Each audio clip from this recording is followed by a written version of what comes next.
aussi de nous poser une question. Il n'y a pas de bon moment pour changer de vie, pour faire justement ce switch, pour opérer ce virage, parfois à 180 degrés, parfois un peu moins, ça dépend de l'angle dans lequel on est.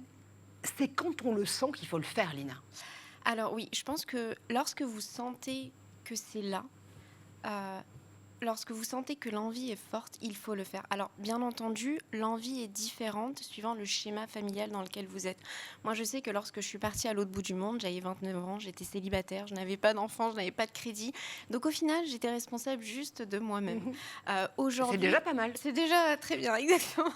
Alors qu'aujourd'hui, bon, même si l'idée me retraverse de temps en temps l'esprit d'aller à l'autre bout du monde, je sais que je vais devoir y réfléchir à plusieurs reprises parce qu'aujourd'hui, je suis mariée, j'ai 3 enfants en bas âge, j'ai plusieurs crédits.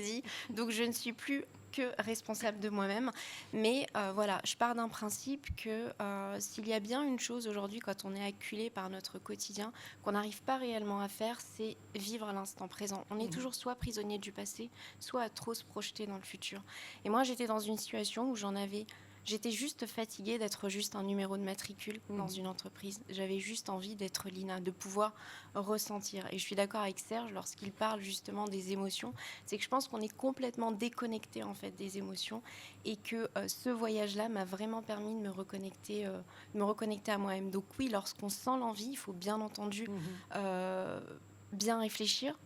Moi, je sais qu'en amont, je savais ce que j'allais faire le premier mois. Oui. J'avais pris... Planifier en tout cas les premiers instants de ce changement. Exactement. Le premier mois, voilà, j'étais inscrite à une école anglaise pour pouvoir améliorer mon anglais. J'étais hébergée chez une famille kiwi.